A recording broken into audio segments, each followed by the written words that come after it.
Number 9. Incident in Houston. In September of 2019, Lachelle Hudgens had just arrived at her apartment complex in southwest Houston when she was approached by a group of 5 men. She tried rolling up her windows, but one of the men reached into her vehicle through the passenger window and tried to grab her purse. Looking back on the incident, Hudgens remembered that she couldn't do anything except scream. The robber told her to keep quiet, but before he could pull the purse away from her, Hudgens reached inside and grabbed her gun. She fired 2 shots, wounding the suspect and causing the others in his group to flee. The man she'd shot, whose identity wasn't released, was later found on the other side of the apartment complex. He underwent surgery for his injuries and faced charges of aggravated robbery. Number 8. Guillermo Medrano Sandoval. In April of 2019, a Colorado man was arrested and charged with murder after shooting a rifle at 2 suspected carjackers. 24-year-old Bryce Fitch took his dogs outside his Denver home at around 4 a.m. when he saw a man and a woman trying to break into his truck. It was at that point that Fitch retrieved an AR-15 variant from his home. As he came out, the pair got into their own vehicle and started driving towards him with the front door still open. According to Fitch, he fell over and the firearm discharged. The car stopped further down the road, at which point Fitch fired 2 more shots at its occupants, one of which shattered the rear window, as he was reportedly afraid they'd come back to harm him. Later in the day, 26-year-old Guillermo Medrano Sandoval was found dead from a gunshot wound to the chest in a car in Aurora. The authorities connected the 2 cases, and Fitch was arrested on first-degree murder charges. Colorado's Make My Day law, written and signed in 1985, was created to offer homeowners protection from intruders. They're allowed to use deadly force, but only if their lives are threatened while inside the house. A homeowner cannot, however, shoot an intruder to protect their property. Fitch's trial is ongoing. Number 7. Brad LeBlanc. On June the 30th of 2021, a 12-year-old boy from Louisiana fatally shot an armed invader who was threatening his mother. The victim's identities weren't released, but the intruder was reported as 32-year-old Brad LeBlanc. The incident took place near Clinton, where LeBlanc forced the boy's mother inside her home at gunpoint. The preteen, fearing for his mother's life, then grabbed a hunting rifle and shot LeBlanc, inflicting critical injuries to which he eventually succumbed in a local hospital. 2 other suspects were arrested in connection to the robbery. One of them was Jonathan Barker, charged with second-degree murder as well as principal to aggravated burglary and principal to aggravated kidnapping, while the other accomplice, Jennifer Bond, was charged as an accessory after the fact. In the aftermath, the East Feliciana Parish Sheriff described the 12-year-old as a hero for protecting his mother. According to the latest updates on the case, he wasn't charged in the shooting. Number 6. Andrea Miller. On July the 22nd of 2014, Andrea Miller and her boyfriend Gus Polly Adams broke into the home of an elderly man in Long Beach, Southern California. When 80-year-old Tom Greer returned to his house, he found the couple, both in their late 20s, ransacking it. Greer would later tell the police that it was the 4th time his residence had been burglarized. Miller and Adams beat and threw Greer to the ground, inflicting bruises, cuts, and a broken collarbone. Nevertheless, the homeowner managed to retrieve a small caliber handgun from his bedroom, causing the intruders to flee through the garage and into an alley. Miller reportedly yelled, "Don't shoot me, I'm pregnant, I'm going to have a baby." Greer heard the woman's pleas and by his own account, shot her anyway, twice in the back. When interviewed by the police, he claimed that he had no regrets about his actions as he'd done what he had to do. Miller died in the alley, and the coroner would later report that she wasn't pregnant. Adams fled the scene, but was subsequently arrested and charged with 5 felony counts, including 1 relating to Miller's death. In the aftermath, Greer was cleared of any wrongdoing as prosecutors concluded he'd exercised his legal and legitimate right of self-defense, while Adams was sentenced to 12 years in prison. Number 5. Antonio Leaks. In September of 2016, a woman defended a home in Gwinnett County, Georgia, from 3 armed intruders, killing one of them in the process. 36-year-old Chinese-American woman Chen Fengju, a local restaurant manager, was staying with a housemate at a Spring Drive home when the incident occurred at around 4 a.m. 3 men forced their way into the residence, looking for cash and valuables. Chen initially tried alerting the police, but the call didn't go through. She then took her handgun, which was reportedly a gift from her husband, which she'd only used once before at a firing range. While still in her nightclothes and with the cell phone pressed to her ear, she engaged the burglars in a shootout. The men tried to return fire, but Chen was unwavering in her defense of the home and kept shooting at them, even as bullets were whizzing past her. One of the burglars, desperate to escape the home, ran through a glass pane. After emptying her clip, Chen calmly resumed her call with the authorities. None of the robbers were wearing masks, and one of them, identified as 28-year-old Antonio Leaks, died from his injuries in the home's driveway. It was determined that Chen had acted within her legal rights, and she wasn't prosecuted for the shooting. Footage of the incident from the home's security cameras became viral, amassing over 23 million views on the New York Daily News' YouTube channel alone. Number 4. Joshua Flanigan. In January of 2021, while at home with friends in Fort Smith, Arkansas, 28-year-old Kelsey Dampier realized that her cell phone was missing. She was reported to have pulled a purple .38 caliber handgun and vowed to kill whoever had taken her property. Dampier used an app to track down the phone, which led her to father of 3, Joshua Flanigan. She found him at his home, a different Fort Smith address than the one from where her phone had been taken. An argument ensued through which Dampier reportedly realized that he had it. Flanigan had prior arrests for theft and burglary, while his brother, Richard, had been shot dead at a suspected drug house in 2020. In the argument, Dampier brandished her handgun and shot 37-year-old Flanigan in the stomach once before she calmly walked away. He was rushed to a local hospital where he was later pronounced dead. In the aftermath, a woman who was a mother to one of Flanigan's children argued that he could have bought the stolen phone from a third party and was ultimately blameless in the incident. It's unclear if Flanigan and Dampier knew each other. Witnesses picked the shooter's photo out of a lineup, and she was arrested on first-degree murder charges. For the extreme act of vigilantism, she was given a prison sentence of 35 years. Number 3. Jose Antonio Reyes Bermudez. In December of 2018, a man was shot outside a Miami Beach car wash as he was attempting to steal a luxury Mercedes SUV. Surveillance footage captured 48-year-old Stephen Lott running after his G-Wagon as it started to pull away. He opened fire and a round fatally struck the accused thief, Jose Antonio Reyes Bermudez, in the head. It caused him to lose control of the vehicle, which flew across the street, crashing into a parked car and an Office Depot building. Due to its sheer size, the G-Wagon made a hole in the wall and struck power poles, which rescuers had to shut down before they could pull the driver out. Prosecutors chose not to pursue criminal charges against Lott for the fatal shooting, as they were unable to prove that he wasn't afraid for his life at the time. When interviewed by police, Lott stated that Bermudez was trying to run him over. Moreover, the speed at which Bermudez attempted to make his escape in the G-Wagon made it a danger for other drivers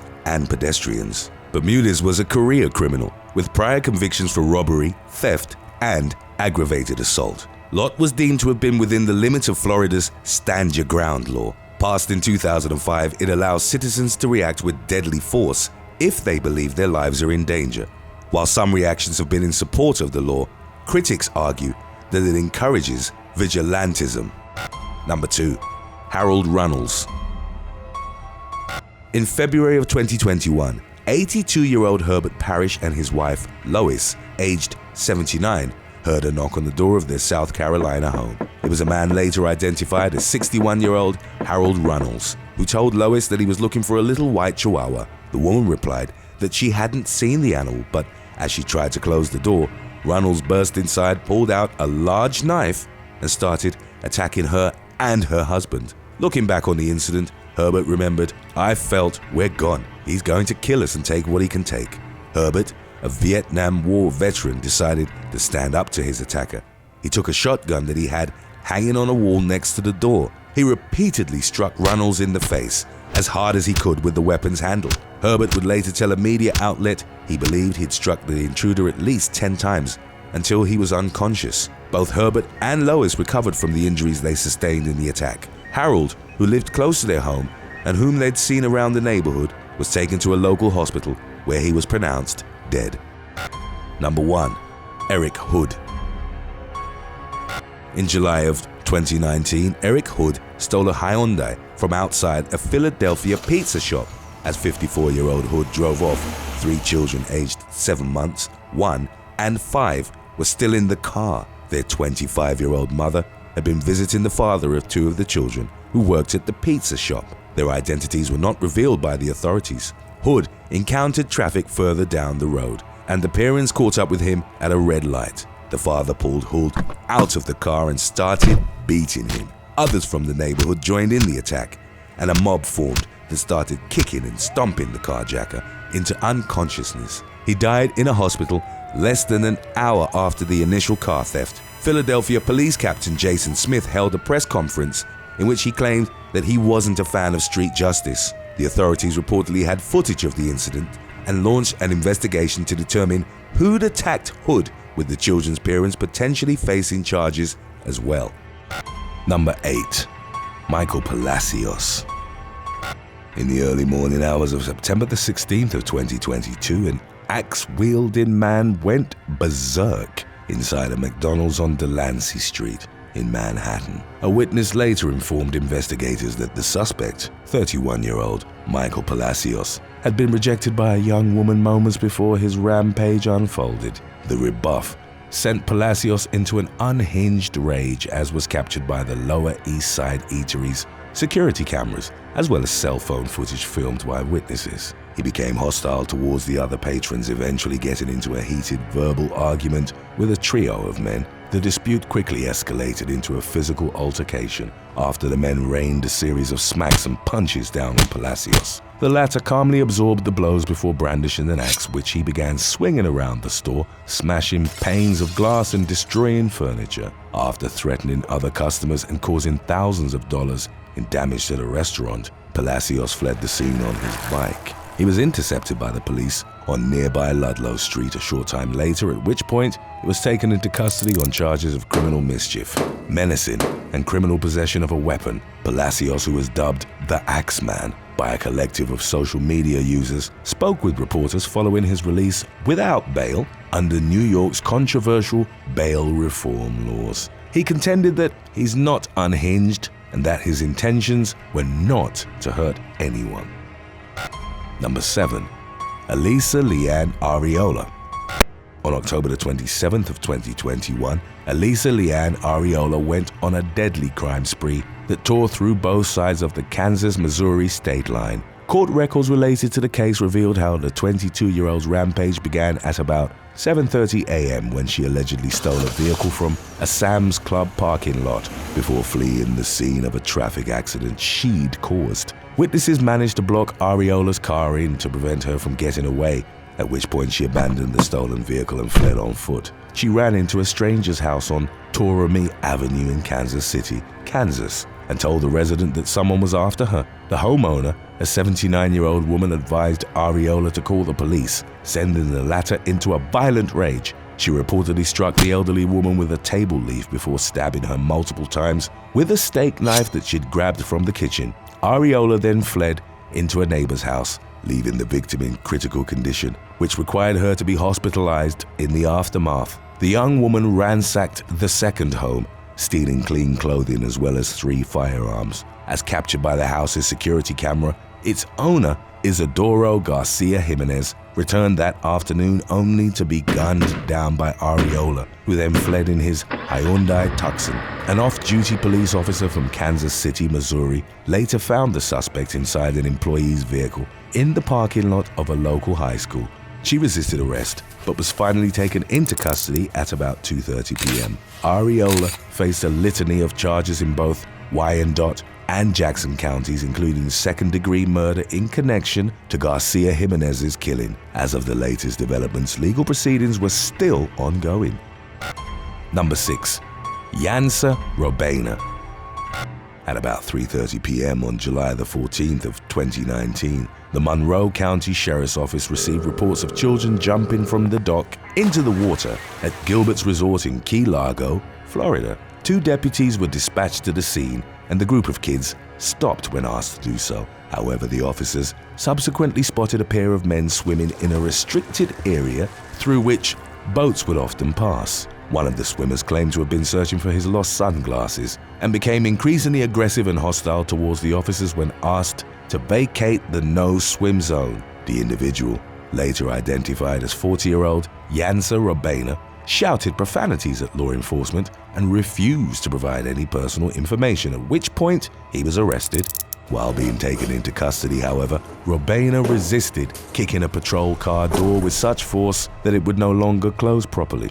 He was also accused of headbutting one of the deputies, whose mouth he then spat in. An officer deployed his taser after losing grip of Reyna, who temporarily calmed down before lashing out again as reinforcements arrived on site, prompting the taser to be used for a second time. He was eventually thrown in jail on charges of battery on a law enforcement officer, property damage of $1,000 or more, resisting arrest with violence, and resisting arrest without violence. Number 5. Tabitha Rano. Florida teen Tabitha Rano was taken into police custody on July the 29th of 2018 for allegedly driving drunk and resisting arrest. The case subsequently garnered international headlines due to the 19-year-old's mugshots, in which she flashed a smile and playfully stuck her tongue out for the camera. The young woman pleaded not guilty to charges of disorderly intoxication, battery, and resisting an officer with violence to the officer's person. She was scheduled to appear in court the following month, although it's unclear how her case's legal proceedings ultimately played out. Rano's high-spirited mugshots were widely likened to those of former California gangster Jeremy Meeks. The latter sparked up a career as a model and actor after the Stockton Police Department posted his mugshot on social media, leading to him being labeled the world's hottest felon. Number 4. 2022 Auckland mass stabbing.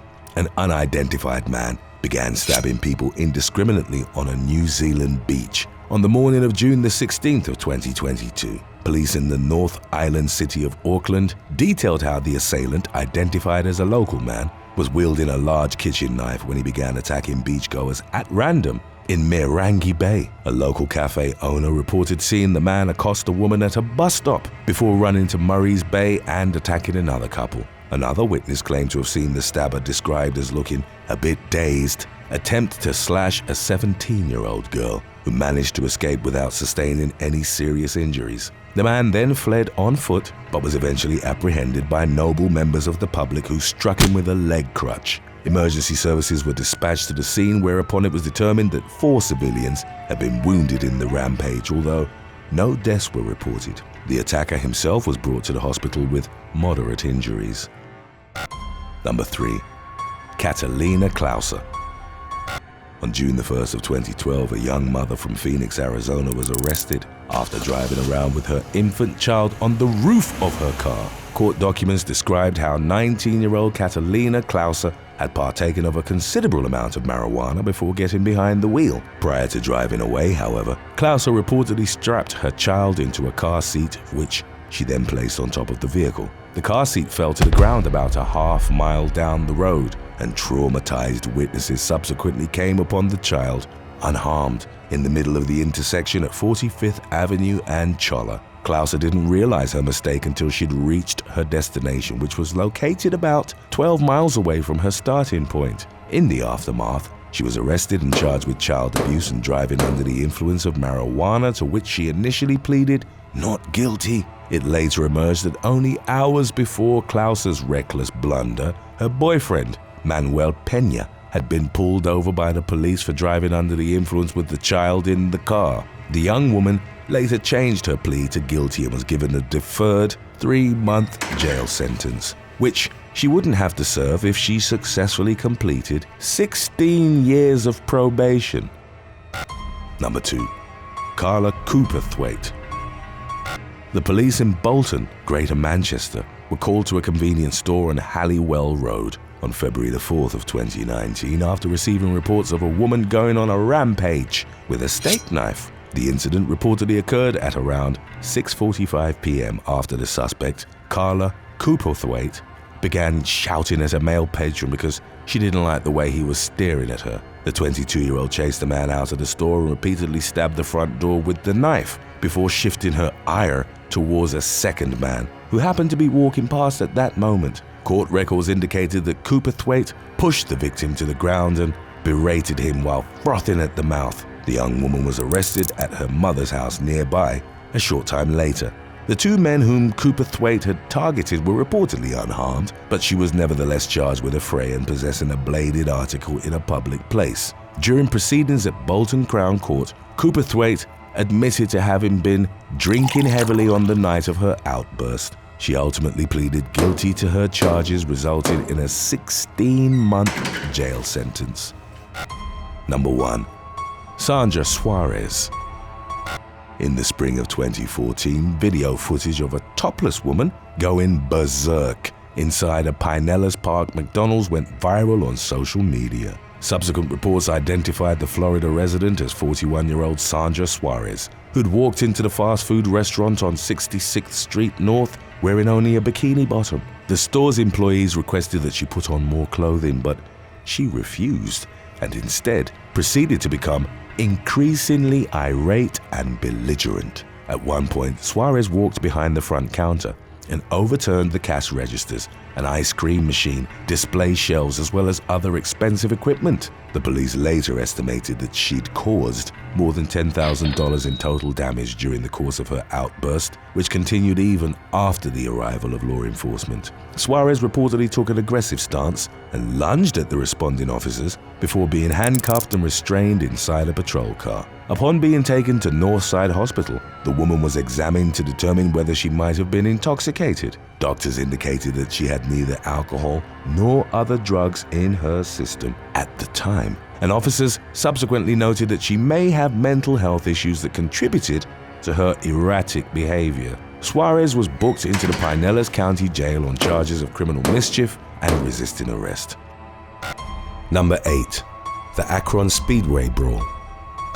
A brawl broke out at a Speedway gas station in Akron, Ohio on April 13th of 2019, and it was captured in its entirety by a witness's cell phone camera. The wild altercation was allegedly instigated by an argument over a hot dog. According to a subsequent police report, a 27-year-old woman standing in line had noticed another female customer attempting to steal a hot dog valued at $2. The woman warned her against the theft by saying that she would be caught by the gas station security cameras. The would-be thief was reportedly offended by the 27-year-old's comment, and she and her friends attacked the woman. A male bystander attempted to pull the assailants off the victim, but while in the process of doing so, he too ended up on the receiving end of various punches and kicks thrown by the group of females. As shown in the video recording, the dust-up eventually spilled out into the parking lot. It was at that point when random items positioned nearby began to be used as weapons, including tires, windshield brushes, and even a gas nozzle. Shortly after midnight,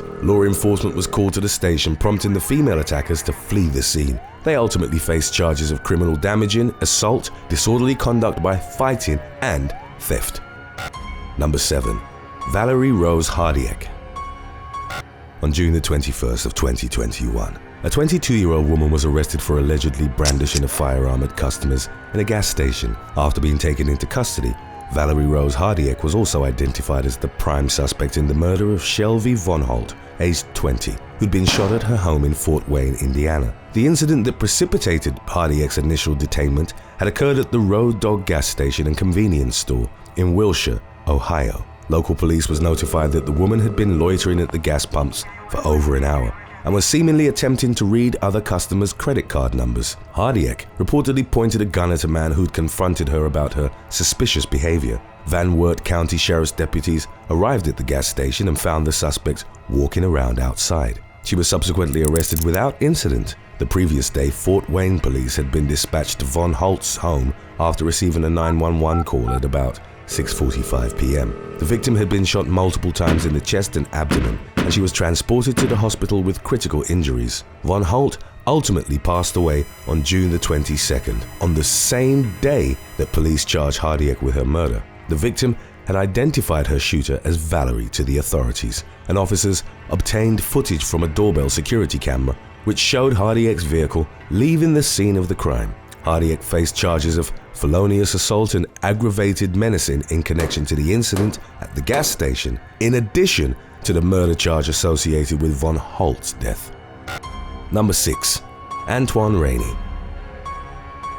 On May the 30th of 2021, a shirtless man perpetrated an entirely random attack on a woman at a gas station in Gardner, California. The suspect, later named as Antoine Rainey, aged 37, could be seen on the gas station surveillance footage, calmly emerging from his vehicle after he'd parked next to one of the pumps at approximately 7:30 p.m. He then walked over to a 25-year-old single mother who was standing at the pump next to his.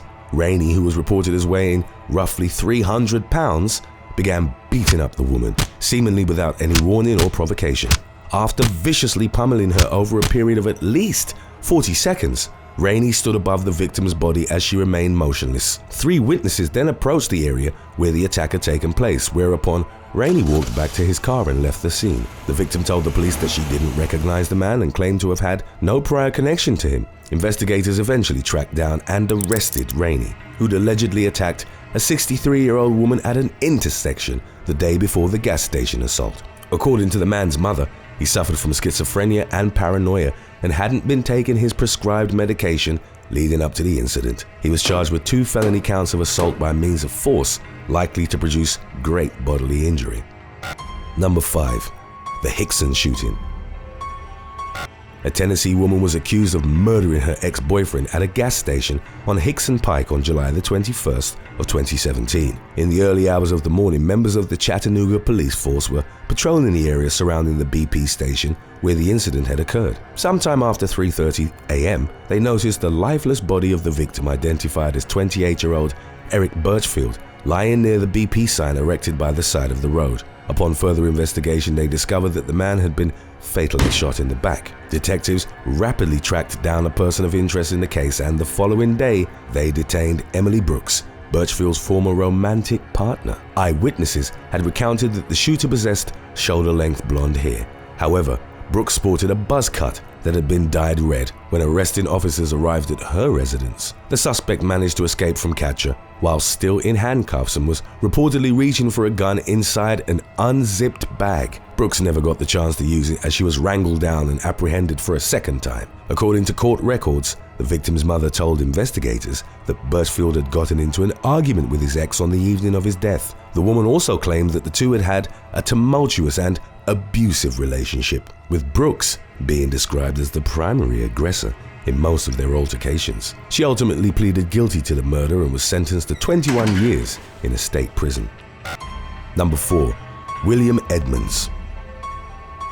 A drunk driver crashed his pickup truck into a gas station in Michigan while attempting to test out his new tires on October the 24th of 2019. According to an employee at the BP station in Ortonville, 24-year-old William Edmunds, who was reported as a regular customer, had purchased a beer only minutes prior to the accident. After getting into his truck at around 2:30 a.m., Edmunds accelerated in the parking lot before losing control of the vehicle and smashing through the exterior of the building. The gas station security camera captured the suspect as he then climbed out of his truck, pulled the license plate off the back, and calmly walked away from the scene. Edmunds was tracked down by Oakland County Sheriff's deputies, and he was eventually charged with reckless driving and leaving the scene of a crash. The man admitted to investigators that he'd been drinking on the night of the incident, and that he'd attempted to spin his truck around 180 degrees to test the tires he'd just recently bought. Fortunately, no one was injured inside or outside of the building, but broken spirit bottles did reportedly seep into an outlet, which consequently ignited a small fire beneath the truck. Number 3. The Syracuse Stabbin. In the fall of 2019, a patron at a gas station in Syracuse, New York, was stabbed by a man attempting to rob the establishment. According to court records, 40-year-old CJ Lolly had entered the Blue Star gas station on the city's south side at about 2 p.m. on September the 30th. He allegedly demanded an employee give him a cigarette and a lighter while threatening them with a knife. Lolly then exited the building but later returned and attempted to break into the cash register. As he carried out the robbery, Lolly stabbed a male customer multiple times, inflicting lacerations to the victim's eye, back, neck, and arm. The man also pierced himself with the blade during the struggle, but he was in stable condition when the authorities arrived at the scene. The wounded customer was taken to Upstate University Hospital, with life-threatening injuries. He ultimately survived the attack. Lolly was charged with first-degree assault, robbery, and criminal possession of a weapon. He was sentenced to 11 years in prison plus 5 years of supervised release. Number 2. The killing of David Wicks. A 54-year-old gas station attendant was set on fire and left to die on the night of December 31st of 2016. The victim, David Wicks, was working at the Rocky Ledge Shell Station in Northern California. As deduced from the footage captured by surveillance cameras, a man later named as 41-year-old Juan Venegas entered the building wearing yellow rain gear and a dark-colored hoodie. During his subsequent interviews with investigators, Venegas would report that he'd lost a considerable amount of money at a casino prior to his arrival at the gas station. He also claimed to have been high on methamphetamine that night. Although Venegas had allegedly planned to only rob the station, he instead proceeded to pour a flammable liquid on Wicks as he stood behind the counter and then set him ablaze. When emergency responders arrived at the scene, the victim had already suffered devastating burns to more than 90% of his body. He was airlifted to a nearby hospital, but his extensive injuries ultimately proved fatal. In March of 2019, Venegas pleaded guilty to Wicks's murder and he was sentenced to 17 years and 8 months in prison. Number 1. The Buena Vista Explosion.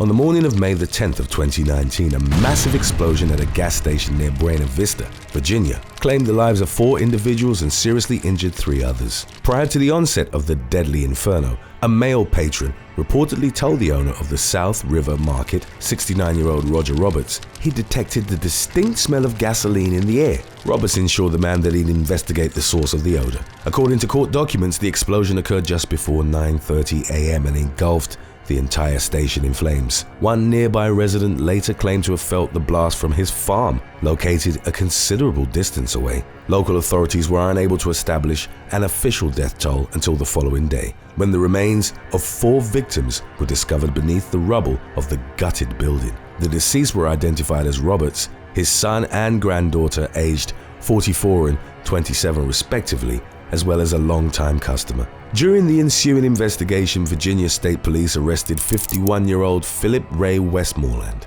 an employee of Webb's Oil Corporation, who'd allegedly delivered fuel to the gas station roughly 30 minutes before the explosion. According to his arrest affidavit, Westmoreland had failed to follow safety protocols during his delivery, causing nearly 800 gallons of gasoline to spill. He was ultimately charged with 4 counts of felony manslaughter, and his criminal trial was scheduled for March of 2022.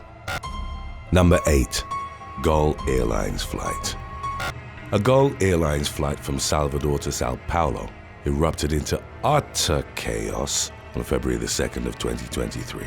In a video taken by horrified bystanders, a dozen or so female passengers were shown coming to blows in the middle of the cabin while the plane was waiting to take off from Salvador International Airport in Bahia. According to local media, the brawl had come about after a woman on board the plane asked a female passenger in a window seat if she could swap spots with her child, who was reported as having special needs. The mother's request was rejected, at which point she allegedly became angry and violent, lunging at the other woman while being physically held back by a member of the cabin crew. Within a few seconds, another woman ran up to the mother and started pulling on her hair and repeatedly slapping her. As shown in the viral footage, a woman wearing a white top subsequently joined in on the hair pulling as the scene descended into a mass brawl. The woman in white quickly stopped pulling the mother's hair upon realizing that her shirt had slid down to expose part of her chest. As the flight continued, flight attendants fruitlessly attempted to break it up,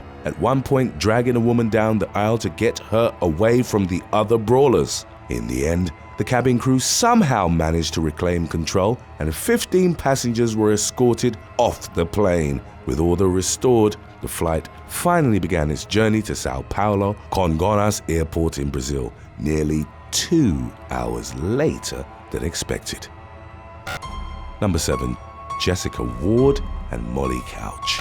A pair of young mothers from Lancashire, England, got into a drunken catfight after getting locked out of their house on September the 17th of 2014. That evening, 22-year-old Jessica Ward and Molly Couch, aged 21, went on a white wine binge, downing 3 bottles during a girls' night in at Ward's Fleetwood residence. After that, The pair reportedly went to Couch's house to pick some shoes, leaving their infant daughters home alone in the process. Upon stumbling back home, Ward and Couch realized they'd forgotten the keys to the house, thus locking themselves outside while their babies were left unattended inside. The friends subsequently came to blows in the middle of the street, eventually drawing law enforcement to the scene. An officer attempted to break the brawling blondes up, as one of the babies could be heard crying inside the home. The fire department was able to gain access through a window, whereupon both children were found unharmed in the bedroom. Ward and Couch were both subsequently breathalyzed. It was determined that their blood alcohol levels were around 3 times the legal limit for driving.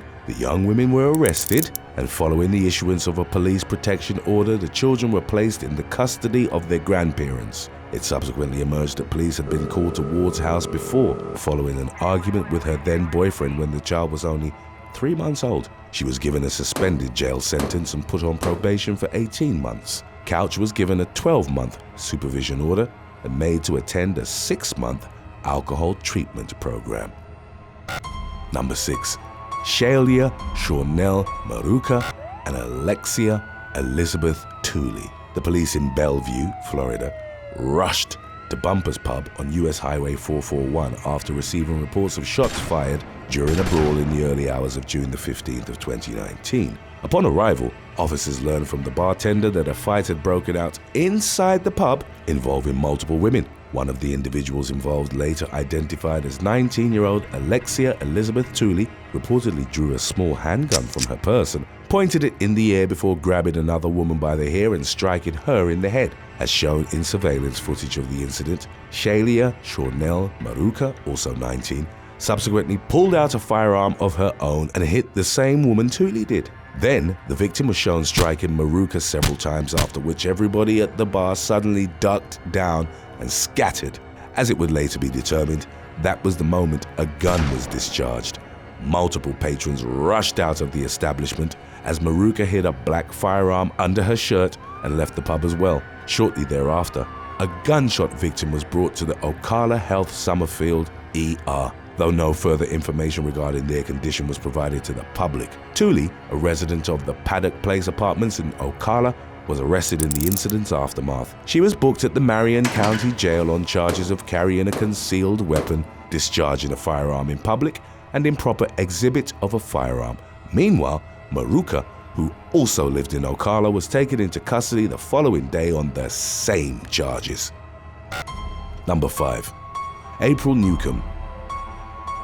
Florida woman April Newcomb from Palmetto learned that her teenage daughter was going to fight another 16-year-old girl in an empty lot on September the 17th of 2010. Rather than discourage the teen cat fight, 39-year-old Newcomb allegedly egged her daughter on. The woman attended the fight, which was captured on cell phone video and subsequently uploaded to YouTube, although it was later taken down by the platform. In the footage, Newcomb could be heard encouraging her daughter and giving her tips on how to gain the upper hand. She did nothing to stop the violence, as the two teens threw punches, pulled each other's hair, and wrestled on the ground. Dozens of the teens' high school classmates showed up to witness the fight as well. Deputies from the Manatee County Sheriff's Office were eventually called to the scene, at which point the fight had already come to an end and neither teen had been seriously injured. The following week, local police arrested Newcomb for failing to report or stop the fight. Facing child abuse charges, she was booked at the Manatee County Jail on a $15,000 bond. In May of the following year, Newcomb pleaded no contest to a lesser count of contributing to the delinquency of a minor and was consequently ordered to attend a one-day parenting class. Number 4. Candice Angeline Ludwig. At around 9:30 p.m. on November the 3rd of 2020, 69-year-old Candice Angeline Ludwig was driving back home to the Palm Cay retirement community in Ocala, Florida, when she got into a physical altercation with her roommate. As it would later emerge, Ludwig was upset with her housemate after she'd spurned their plans to go to the store in order to have dinner with her daughter. When the pair finally did go to the store later in the evening, an argument erupted over whose children cared more about them. In a fit of rage, Ludwig punched her roommate, who was driving, in the arm, bit down on her hand and struck her in the eye. The Marion County Sheriff's deputy, who responded to the scene after the victim's subsequent 911 call, observed that her arm was bruised, her hand was bleeding, and one of her eyes was purple and swollen. Although Ludwig claimed not to remember striking her roommate, she was nevertheless taken into custody and brought to the Marion County Jail. She was charged with battery on a person 69 years of age or older and bonded out a few days after her arrest. Number 3. Dorchester beatdown. Boston police were called to the area of Adams and Ashmont in Dorchester multiple times on the night of March the 22nd of 2022. There were numerous calls made about a group of teenage girls fighting, and after responding to the scene at least twice, officers finally caught up with a teenager and her parents who'd been attacked. According to the victim's testimony, after the group of teens had beaten them, one of the attackers sprayed mace and soaked them in bleach. A short time later, police located the teen suspects walking along Ashmont Street and promptly detained them. The individual accused of pepper spraying and pouring bleach on the victims was identified as a 17-year-old female who was arrested on a charge of aggravated assault. Although the teen's friends initially tried to stop her from getting arrested, they were allowed to walk free after undergoing a line of questioning. Number 2. Hookah Lounge Brawl.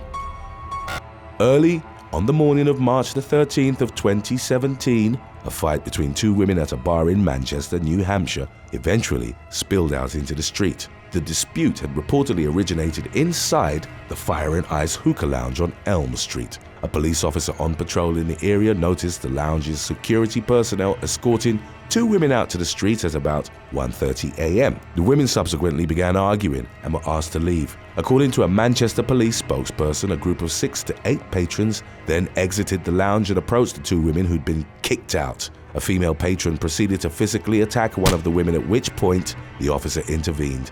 In the policeman's attempts to break up the fight, he was reportedly struck in the face by one of the female suspects. The officer ended up on the ground during the ensuing scuffle, but managed to regain his footing and pick the resisting woman up, while a man, later identified as 31-year-old Miguel Fernandez, tried to pull her away from him. The officer then moved to arrest Fernandez, who squared up to fight him. The pair ended up on the ground, whereupon another officer tased the male suspect and he was handcuffed. During the course of law enforcement's tussle with Fernandez, the female suspect, 40-year-old Magdalena Oquendo Marquez, managed to flee the scene. She was tracked down and arrested a short time later, as was Jorman Perez Oquendo, a member of the crowd who allegedly refused to vacate the area. A fourth individual was taken into custody for hurling profanities at the officers during the dust-up. Marquez and Fernandez faced the most severe charges, including simple assault on a police officer. Number 1. Amy Anita Joana Francis. A tragic incident unfolded in a girls' bathroom at Howard High School of Technology in Wilmington, Delaware, on April the 21st of 2016.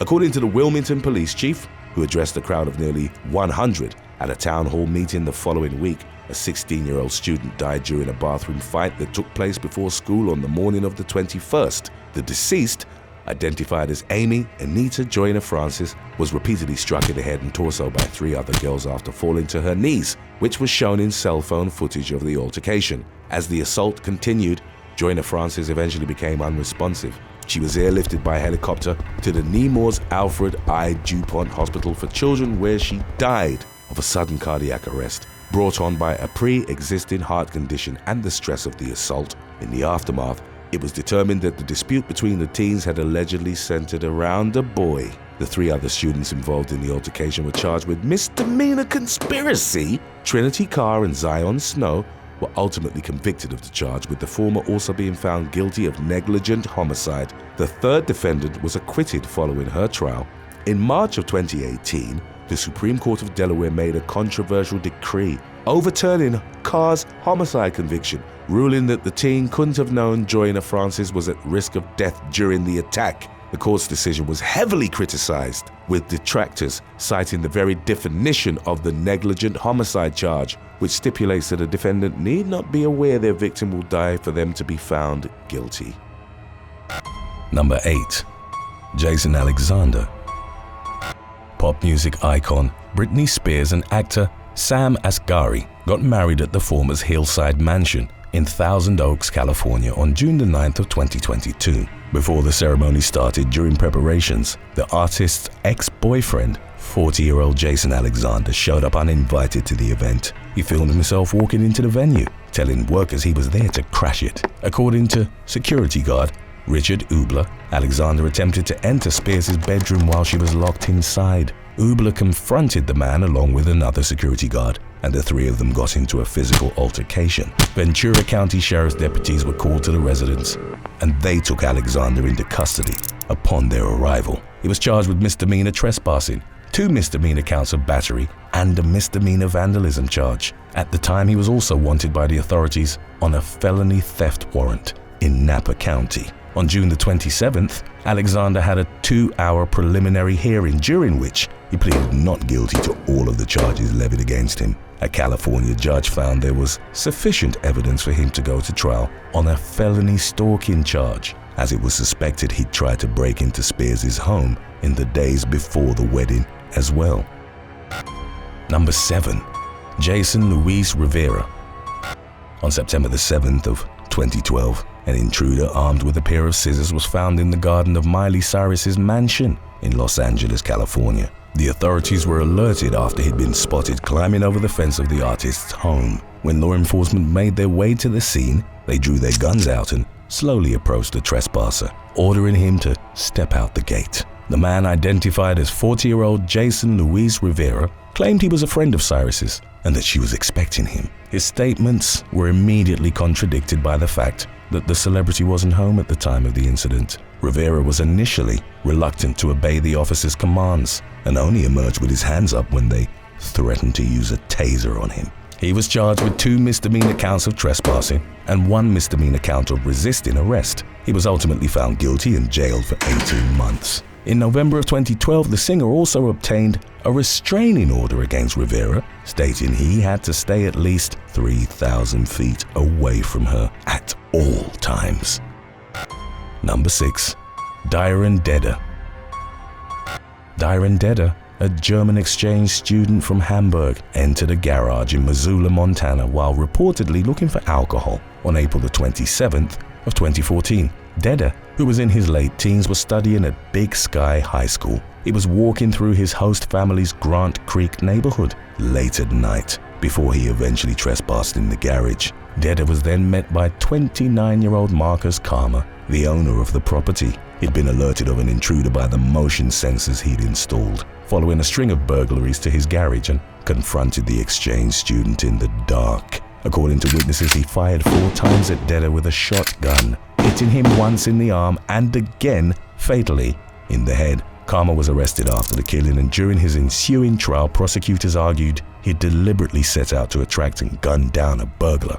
The previous cases of trespassing on his property were reported to have fueled his intentions. In court, the man apologized for causing Dach's death, while much of his defense relied on the castle doctrine, a law enabling homeowners to react with deadly force if they believe an intruder is attempting to harm them. Karma's girlfriend, who was also a mother to his child, told the court that he'd only wanted to protect his family and that he'd never intended to kill anyone. Karma was nevertheless found guilty of deliberate homicide in December of 2014. During sentencing, a judge stated that he'd acted like a hunter by purposefully leaving the door to his garage unlocked on the night, and not like a man defending his loved ones. He was sentenced to 17 years in prison with a minimum of 20 years served. Number 5. Connor Attridge. On May the 29th of 2022, a few days before the Platinum Jubilee celebrations, the gate of the Royal Mews at the Buckingham Palace was open for an authorized vehicle. At that moment, 28-year-old Connor Attridge took the opportunity to walk inside. Breaching the palace boundary by 9 to 16 feet, he encountered a household staff member who tried telling him to stop. Attridge, however, refused to turn around and leave. The man, who sported face tattoos of musical notes, teardrops, and the words "truly blessed," told staff that he wanted to come inside and see the Queen. He was eventually ushered out of the gate and subsequently arrested for trespassing on a protected site. Security around Buckingham Palace had been heightened in anticipation of the upcoming celebrations, marking the 70th anniversary of Queen Elizabeth II's ascension to the throne. Attridge's case was ongoing as of the latest updates on the matter. There was some speculation that his intentions might have been nefarious, but his lawyer argued that the man suffered from mental health issues and had had no motive or desire to go further than he did. Number 4. Cody Devine and Janai Wilson. In February of 2014, retired schoolteacher Wayne Bergarello walked into what he believed would be his vacant duplex in Reno, Nevada, which he'd only been using on and off for the previous 3 years.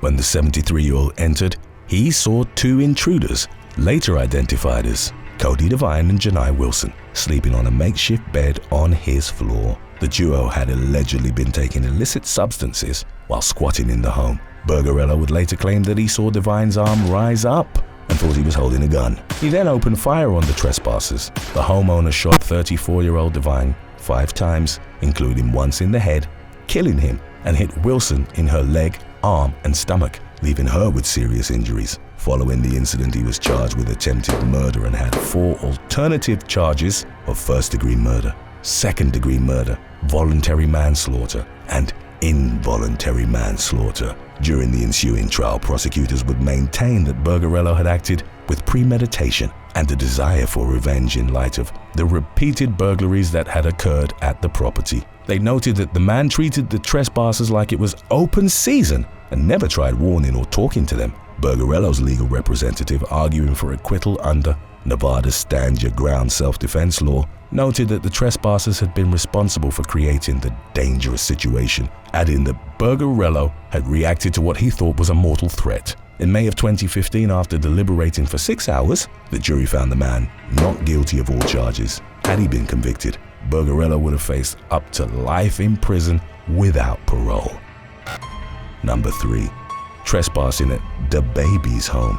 An unnamed man scaled a wall and jumped over to Rapper DaBaby's property in Troutman, North Carolina on April the 13th of 2022. DaBaby, real name Jonathan Kirk, spotted the intruder near a football field on the compound and opened fire, hitting the man in his lower extremities. He then called 911 and told the dispatcher that he'd been defending his property and that he needed medical care for the intruder. The man was taken to a local hospital and treated for non-life-threatening injuries. The police department in Troutman opened an investigation into the case. After consulting with the county district attorney's office, the inquiry was closed with the decision that DaBaby wouldn't face any criminal charges. Number 2. Bernard Ovu. 35-year-old IT expert Bernard Ovu was returning home from a wedding in Rotherhithe, southeast London, on January the 22nd of 2017. While walking through Canning Town Underground Station, he strayed into a staff-only area. The emergency gates through which he'd passed were then closed and Ovu remained trapped for close to an hour. He started wandering around, confused and in a reported state of inebriation. CCTV captured him at the top of the staircase leading down to the DLR platform at around 2:47 a.m. Within minutes, Ovu tripped and fell down the concrete stairs, sustaining fatal head injuries. His lifeless body was discovered at the bottom of a fire escape 6 hours later. Following the accident, Ovu's mother, Rosalind Agbibo, sued London Underground Limited for over $365,000 in damages, claiming her son's death had been caused by the company's negligence. The suit stated that ensuring safe staffing levels would have made Ovu's presence more obvious, resulting in him being detected and escorted to the passengers area before getting hurt. However, London Underground denied the allegations, insisting the man was a trespasser at the time of his death. A high court eventually ruled against Ovu's family's case, concluding that the 35-year-old was in a restricted area in which the safety of passengers wasn't the legal responsibility of station managers. Number 1. Carl Townsend.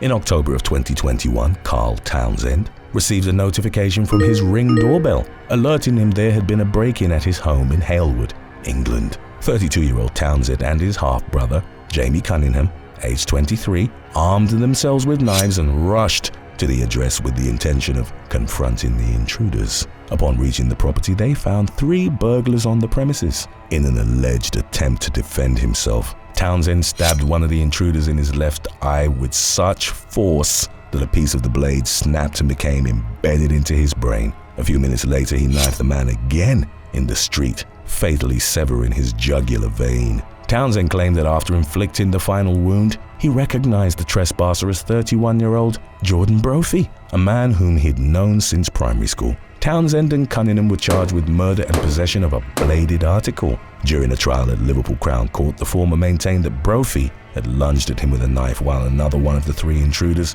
had pointed a gun at him. Prosecutors described the incident as a brutal and ruthless killing, claiming Townsend's motivation had been either revenge or punishment. They denied the presence of a gun at the scene and argued Brophy was defenseless when the killing blows were delivered. As of May 2022, Cunningham was cleared of murder charges, but Townsend was potentially set for a retrial after jurors were unable to reach the same verdict. Number 8. Theodore Ellis. In June of 2022, a man was captured, randomly grabbing and throwing a woman onto subway tracks at Jackson Avenue Station in the Bronx borough of New York City. The unprovoked attack took place on the afternoon of June the 5th. The suspect, who was wearing a backwards cap and a tank top, grabbed the much smaller woman by the shoulders and flung her towards the tracks. The unnamed victim, only identified as being in her early 50s, struck the platform before ending up on the tracks. Fortunately, no train was pulling into the station at the time, enabling bystanders to intervene and quickly pick her up. She was taken to a local hospital with a broken collarbone, a dislocated shoulder and a head contusion, but eventually recovered. An MTA worker subsequently recognized the assailant from wanted posters. He was identified as 31-year-old Theodore Ellis and arrested a few days after the attack. Ellis admitted that he was the man in the footage, but in spite of the damning evidence, told the police that he'd been drinking and didn't mean to push the victim. He was charged with attempted murder, assault, attempted assault, and reckless endangerment, for which he was held on a $150,000 cash bail. Number 7. Jordan McSweeney. 35-year-old British woman Zara Alina was returning to her East London home in the early hours of June the 26th of 2022. She was only about 10 minutes away from her Cranbrook Road residence when she was randomly attacked. The perpetrator robbed the woman of her handbag, keys, and mobile phone. He tried to abuse her, but Alina fought back, at which point he brutally beat her. The police subsequently named 29-year-old Jordan McSweeney as Alina's assailant. He abandoned her in the street after the attack, where she was found in critical condition by a passerby at around 2:40 a.m. Alina, who'd been working towards becoming a solicitor, passed away in a local hospital from severe head injuries. In a statement released through the police, her family described her loss as irreparable. McSweeney was arrested and charged with murder as well as attempted penetration without consent and robbery. He hadn't entered a plea as of the latest developments, with his next court appearance at the Old Bailey scheduled for September the 30th. Number 6. Jeffrey Poland. Lily Valdez, a security guard for Tacoma Public Utilities in Tacoma, Washington, had left her car parked at work while she and her boyfriend went to a show. In the early hours of February the 5th, the mother of two returned to her car. As Valdez was leaving the parking lot, a black Toyota truck pulled up alongside her vehicle. She momentarily saw the face of a man looking back at her before he suddenly opened fire. Valdez was first struck in the thigh, which left her stunned and unsure of what had just happened. The next bullet hit her in the ribs, while the one that followed clipped her neck. She was also hit in the shoulder. Even though she'd been shot multiple times, Valdez managed to drive herself back to her workplace and ask her colleagues for help. She would later describe them as heroes and credit them with saving her life. Valdez had survived the random shooting, but was left in physical and emotional anguish. From her hospital bed, she spoke to the media about the fear that she'd been left feeling and having to constantly relive her attacker's dead stare. The single mother also struggled to understand why a complete stranger had targeted her so violently. The suspect was identified as 47-year-old Jeffrey Poland. He fled the scene in the shooting's wake, and after driving a mile south, he hit a parked car and pinned a man between two vehicles, severely injuring his legs. Poland got out, and as bystanders tried to help the victim, he pointed a gun at them. When officers arrived at the scene, Poland resisted their orders and pulled another gun from his car. He was eventually taken into custody, with law enforcement noting he was visibly intoxicated. As of the latest updates on his case, Poland had pleaded not guilty to charges of attempted murder and several counts of assault. Number 5. Ahmed Rashad Redding. After visiting a relative for lunch, California woman Rosa Elena Hernandez was returning to her Long Beach home on May the 13th of 2019. She'd gotten within 2 blocks of her home when she was attacked in the street by 27-year-old Ahmed Rashad Redding. As reported by a witness, Redding punched and kicked the 63-year-old until she went down.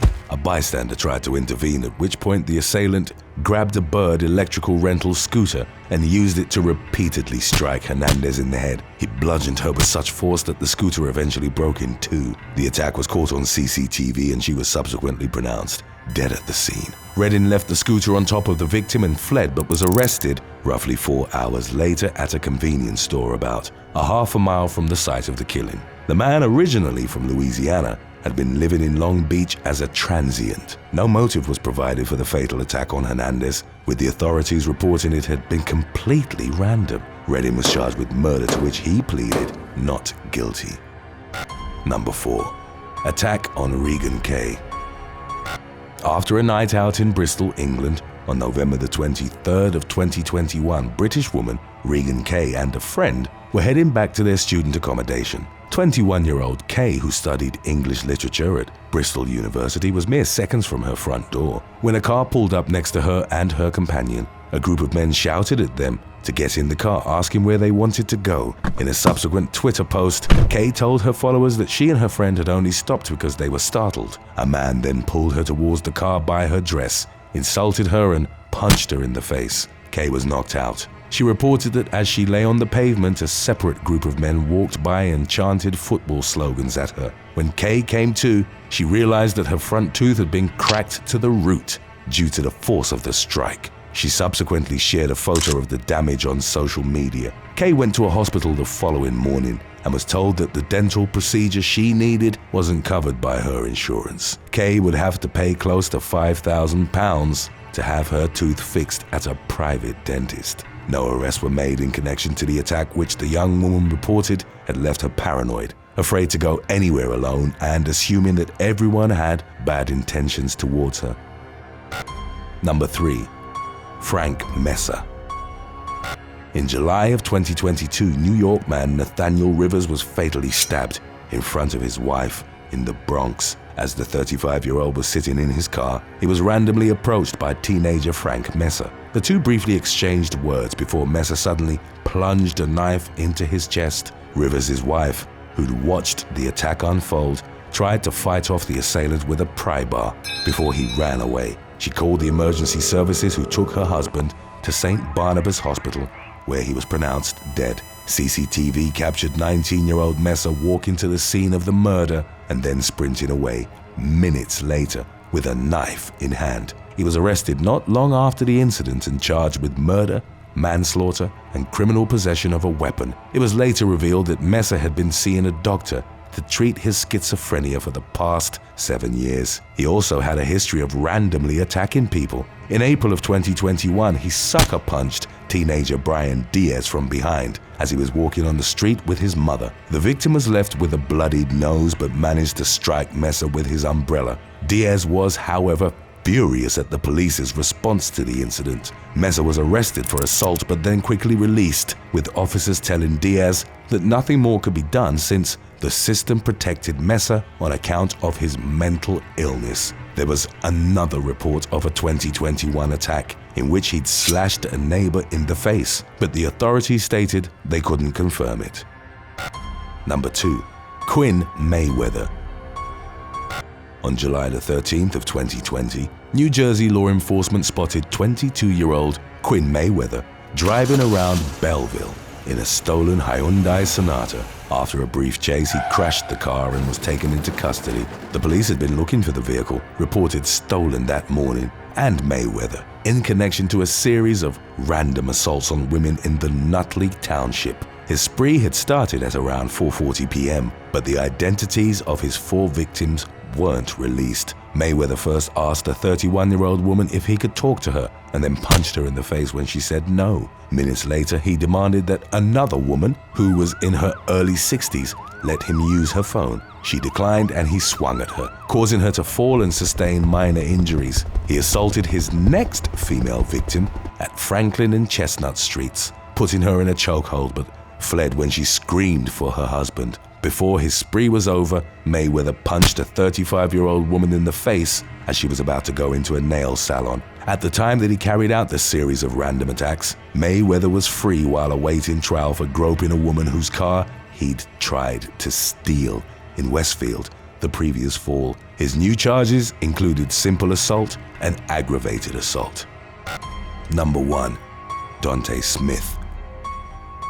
Detroit teenager Dante Smith went on a 4-part shooting spree in late August of 2022, which left 3 people dead. Smith, who was believed to have suffered from a mental illness, randomly selected his victims and ruthlessly opened fire on them. In the early hours of August the 28th, Smith shot Shane Lee, aged 28, in the doorway of a Detroit church and continued firing into his body after he dropped to the ground. He claimed his next victim, an unidentified female in the area of Wyoming and Margaretta, less than an hour later. Not long afterwards, Smith gunned down 43-year-old Larry Briscoe in the 19700 block of Livernois Avenue. As with Lee, he shot her multiple times while she was on the ground. The fourth and final attack that 19-year-old Smith carried out took place near a home in Pennington. He shot 76-year-old John Pallick as he was out walking his dog. One of the man's neighbors heard the gunshots and returned fire, prompting Smith to flee. Pallick and his pet were both struck in the limbs but ultimately survived. The police were subsequently tipped to Smith's whereabouts and he was arrested later that same day. He was charged with 3 counts of first-degree murder, 1 count of assault with intent to murder, 1 count of animal cruelty, and 5 felony firearm violations. Number 14. Matthew Sullivan. For several years, up to 2014, former U.S. Navy service member Matthew Sullivan and his wife, Elizabeth, had been having marital problems. The San Diego couple had a history of domestic violence and fights over the custody of their 2 young daughters. About a month after Sullivan had learned that his wife was having an affair, the woman went missing. It was Sullivan who'd reported her disappearance to the police. 2 years later, as the man was moving away with his new girlfriend, Elizabeth's body was found at the edge of the San Diego Bay. The body was badly deteriorated but showed evidence of repeated stab wounds, which had shattered the woman's ribcage. Investigators argued that the body had been hidden somewhere else, most likely a freezer, before being dumped in the bay. The timeline of its discovery was tied to Sullivan moving to the East Coast. The murder weapon was discovered in the attic above the couple's bedroom, and traces of blood were found on the bedroom floor. Sullivan was eventually found guilty of second-degree murder. Number 13. Rosa Legron. In November of 2020, Rosa Legron and her boyfriend, Darnell Mans, got into a domestic argument at the home they shared in Naperville Township, Illinois. Legron had confronted Mans after learning that he was involved with another woman. The argument escalated and Mans started to pack his bags with the intention of moving out. That's when Legron shot him. The 34-year-old woman then video called Mans' lover while he was lying in a pool of blood in the background. There was no audio on the video, but someone off camera, most likely Legron, was seen kicking Mans while he was down. The woman then called a relative to take her 4 youngest children, who were waiting outside in a car. During the call, she claimed that she'd be imprisoned for life. Mans was hospitalized with a bullet lodged in his spine and was later pronounced dead. The case is ongoing, but Legron is expected to be charged with murder in the first degree. Number 12. Bülent Yüksek. In the spring of 2021, Turkish woman Beyza Yurtas ended the relationship with her boyfriend Bülent Yüksek after finding out that he was married. In the meantime, Yüksek's wife had also discovered the affair. The man then reached out to 24-year-old Yurtas and asked to meet up. She reluctantly agreed, and they saw each other on March the 31st in the district of Alanya, in the southern province of Antalya. Upon encountering Yurtas, Yuksek dragged her into his car, locked the doors and started beating her. He then video called his wife during the onslaught to show her what he was doing in a twisted attempt at making amends for cheating on her. Yuksek reportedly asked his spouse if she liked it, to which the unnamed woman reportedly replied, "I love it. Hit her once again. This time, hit her for me." Yurtas was subsequently taken to a hospital. She later posted photos of her injuries online and wrote about what happened, claiming she lived in fear for her life. Yurtas reported that her ex was simply released after being interviewed by local police. When her posts went viral, attracting attention to the case, a warrant was reportedly issued by the prosecutor's office and Yuksek was taken into custody. Number 11. Chelsea Ann Marie Shipp. On March the 27th of 2022, deputies in West Jefferson County, Texas, responded to reports of a shooting in the 14,000 block of Kolb's Corner. Deputies arrived at the home of 22-year-old Cody Arnold, where they found the blanket-wrapped body of his living girlfriend, teenager Caitlin Nicole Stone. Arnold was taken into custody, and after being read his Miranda rights, he told the officers that Stone was possibly pregnant. A woman named Brandy Moon was the one who'd alerted the authorities regarding Stone's killing. She reported that the teenager had visited her on March the 25th along with Arnold and 24-year-old Chelsea Ann Marie Shipp. It was later revealed that Arnold was cheating on Stone with Shipp. The day after the visit, the latter asked Moon to borrow her car, claiming she had some business to take care of. Upon returning the vehicle, Shipp admitted that she'd shot Stone, gesturing a pistol with her hand and adding, "He asked me to take care of a problem and how he has to do what he has to do." She had also confessed the crime to Moon's nephew, whom he asked for help with moving the body. He refused and later spoke to the police. Investigators discovered that Shipp had told Arnold he'd be in trouble for getting Stone pregnant because of her age. It was suspected that he consequently asked Shipp to kill her. Following his arrest, Arnold admitted to law enforcement that Shipp had been the shooter. Both were arrested on murder charges, and each was held on a $1 million bond. Number 10. Payman Thajipur. Feeling cut off from her relationship with boyfriend, Payman Thajipur, Australian woman Jacqueline Sabana Bonner Musa got into her Toyota Kluger and went to his home in Wentworth Point on June the 27th of 2020.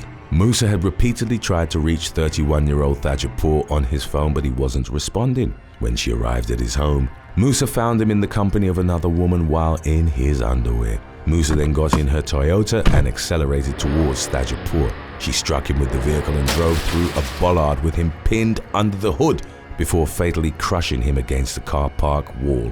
Musa then called the emergency services to say, "I just hit him and he's dead." The woman was arrested and sentenced to 20 years in prison with a non-parole period of 14 years in March of 2023. The sentencing judge described the murder as a crime of passion and a fatal explosion of emotion that was out of Musa's character, as she hadn't previously gotten in trouble with the law. The judge also noted that 47-year-old Musa was living with untreated PTSD, anxiety, and depression caused by what she'd experienced as a child when she'd fled poverty and war in Sudan. Number 9. Austin Hoff. Texas man Austin Hoff, aged 29, was sentenced to 23 years in prison in the spring of 2023 for the murder of Stephen Center in Spring several years prior. Hoff, who'd grown up in Spring, had relocated to Austin after finding work as an auto mechanic. He convinced his girlfriend, whose identity wasn't released, to move in with him. Their relationship unraveled after the woman had caught Hoff cheating on her. She subsequently returned to Spring and started dating someone else. In the aftermath of their breakup, Hoff began stalking and harassing the woman. On September the 5th of 2016, he went to his ex's Spring home, parked outside and waited roughly 3 hours for her. The woman returned accompanied by Center, her new boyfriend. A confrontation ensued when Hoff tried to force his way inside the woman's residence. Center pushed him away, at which point Hoff brandished a pistol and shot him in the chest, killing him. Hoff then removed the shirt he was wearing and started driving back to Austin, but was called by his father, who persuaded him to return to the scene of the crime. Deputies from the Harris County Sheriff's Office were already on location, and they arrested Hoff. In his car, law enforcement found his shirt and the murder weapon, both of which were covered in Center's blood. Hoff was convicted and sentenced after 7 days of testimonies. District Attorney Andrew Figluizzi explained that his 23-year sentence was a tribute to Center's age when he was killed. Figluizzi described the case as one of entitlement and was quoted as saying that Hoff had felt entitled to take back his ex-girlfriend and entitled to kill her new boyfriend. Number 8. Patrick Carney. Country singer Michelle Branch met Patrick Carney, the drummer for the Black Keys rock duo, at a Grammy party in 2015. They co-produced Branch's third studio album called Hopeless Romantic and started dating. The couple had a son in 2018 and got married the following year. In February of 2022, Branch gave birth to their daughter. A few months later, on August the 11th, Branch took to social media and announced her separation from the drummer, whom she accused of cheating on her with his manager while she was at home with their 6-month-old baby.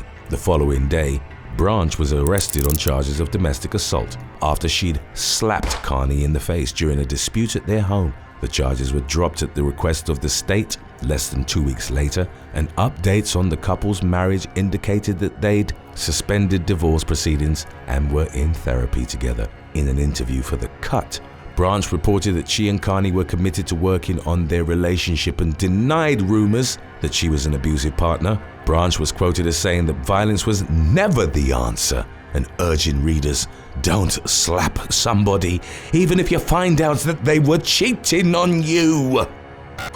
Number 7. Eric LaMountain.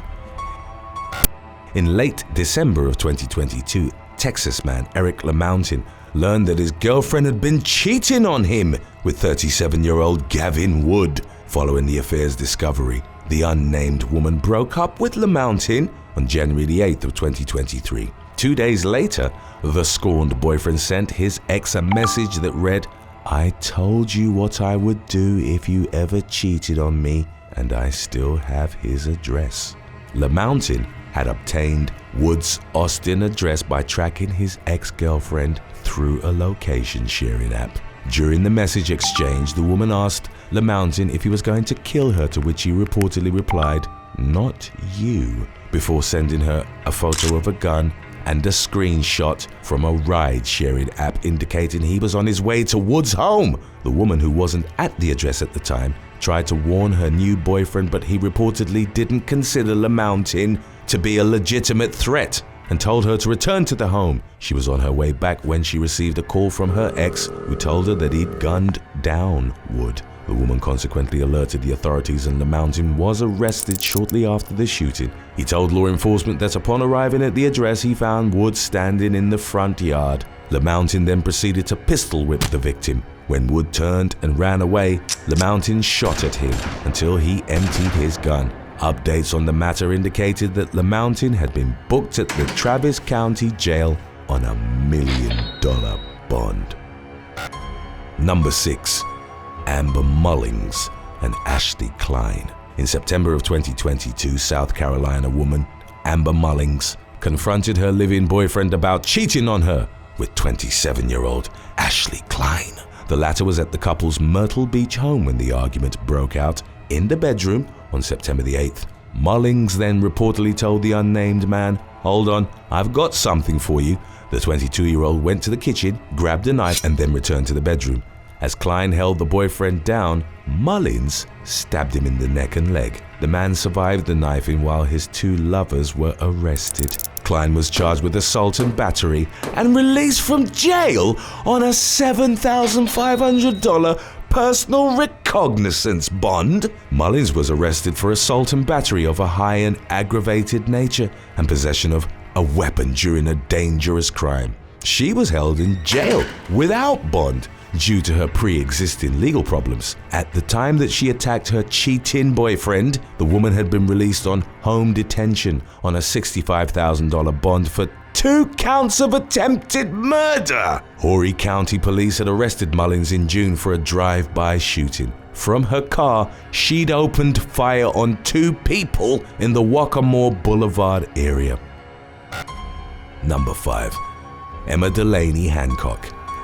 A substitute teacher from Oklahoma faced felony charges in the spring of 2023 that stemmed from her allegedly having had inappropriate contact with one of her students. A probe into the case was launched by the Oklahoma State Bureau of Investigation, or OSBI, on November the 8th of 2022. About a month prior, Emma Delaney Hancock, a substitute teacher at Wellston Public School, had asked for a student's phone number in order to text him about an assignment. A few months later, the teen sent Hancock a shirtless photo of himself on Snapchat. The conversation indicated that Hancock was initially fearful about losing her job, but she eventually sent the student a photo of her exposed breasts. Hancock was married to the Chief of Police, Alfred Hancock, and the daughter of Wellston Mayor Paul Whitnar. From October the 23rd to 30th, she and the student continued exchanging explicit photos and videos. On Halloween, Hancock subbed in a home economics class and during the lunch break, reportedly asked the student if he wanted to make out. He agreed and they went into the classroom pantry where the teacher aggressively kissed him. On November the 3rd, Hancock subbed in a biology class and again kissed the student and also reportedly touched him in the crotch area. As rumors about the illicit relationship started circulating in the school, Hancock was approached by another student and asked if they were true. The teacher confirmed the affair and also reportedly told the student that they were not going to get caught. The investigation into the matter was carried out by OSBI to prevent conflicts of interest, since Hancock's husband was the Wellston police chief. During a court appearance in April, Hancock pleaded not guilty to all of her charges, and her next court date was scheduled for June the 22nd of 2023. Number 4. Chasey Pointer. On September the 9th of 2016, law enforcement in Royce City, Texas, received a frantic call from Chasey Pointer, who claimed that her husband had been gunned down on a country road. The victim was identified as Robert Pointer, a 47-year-old firefighter. He was found slumped over in the couple's Jeep after having sustained a shotgun blast to the head. Body cam footage from responding officers would show 29-year-old Chasey distraught and hyperventilating while trying to explain to officers what had happened. She claimed that she only saw the shadow of a man approach their vehicle after it had gotten stuck in the mud and then ran away after the suspect had shot her husband. Royce City Police Sergeant Shane Meek found it suspicious that the killer hadn't executed Chasey as well. He would later report feeling that the woman was hiding something as she kept adding different twists and turns and pieces of information that just weren't fitting in place of the puzzle. Upon being questioned further at the station, Chasey revealed that she'd been having an affair with a man by the name of Michael Garza. It would later emerge that he was just one of several lovers with whom she'd been cheating on her husband. The woman gradually turned from a victim into a suspect in the views of investigators. She also claimed during the police interviews that Robert had been abusive towards her, accusations subsequently found to have been unsubstantiated.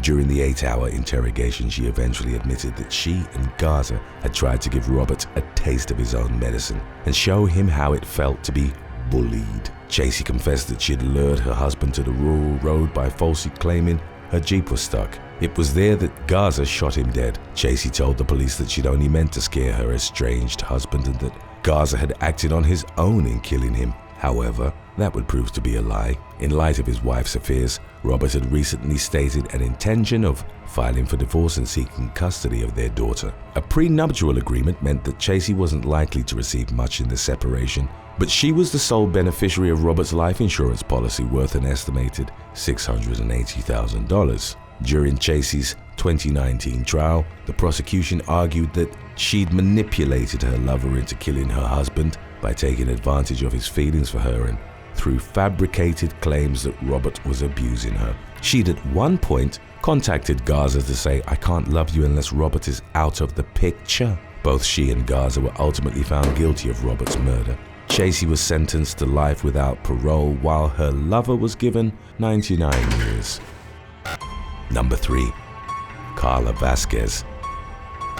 In the summer of 2016, Florida woman Carla Vasquez called her husband, David Pacheco, to report that 2 men were sitting in her car outside the couple's home. The man, who was working a night shift at the time, rushed to their residence and found that 32-year-old Vasquez and her car were missing. He called the woman, who told him that she'd been abducted and was being held hostage. Pacheco alerted law enforcement and they launched a search for Vasquez, who worked as a bartender at a gentleman's club.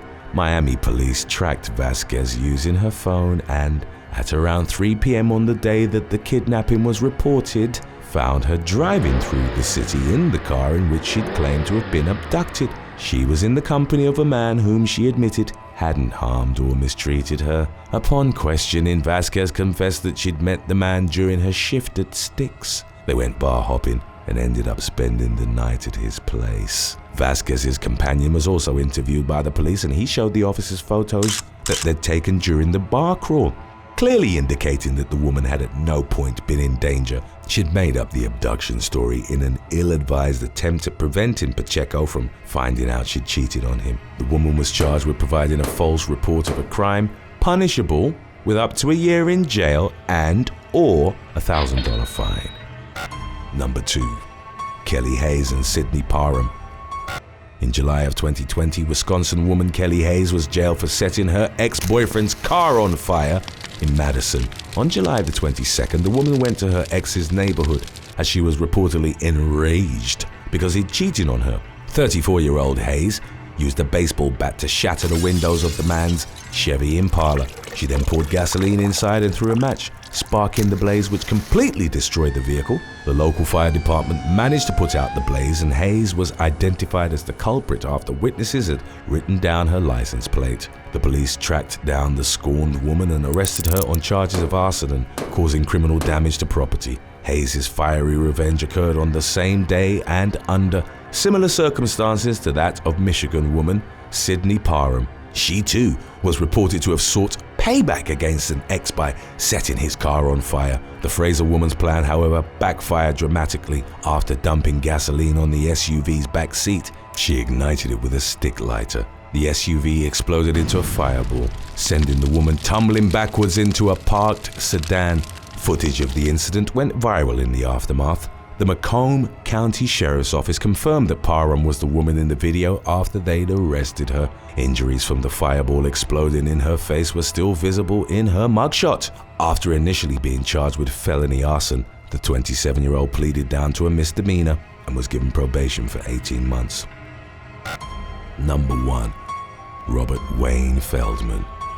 In April of 2022, roughly 7 years after the death of 44-year-old Stacy Feldman, a jury found her husband guilty of murder. On March the 1st of 2015, Robert Wayne Feldman made a frantic phone call to law enforcement in Denver, Colorado, to report that he found his wife unresponsive in the bathtub with the water still running. The woman had injuries on her body, but they were explained as attempts made by her husband to perform CPR on her. Robert would express suspicions that Stacy had suffered some form of health complication from having consumed edible marijuana the previous night. However, no trace of THC, the active ingredient in marijuana, was found in her system. Stacy's cause of death was listed as undetermined. As the investigation into the matter progressed, detectives learned that Robert had been having an affair. A woman had emailed Stacy on the day of her death to ask if Robert was really divorced. He'd met the unnamed woman on Tinder, they'd gone on several dates, and they'd been intimate.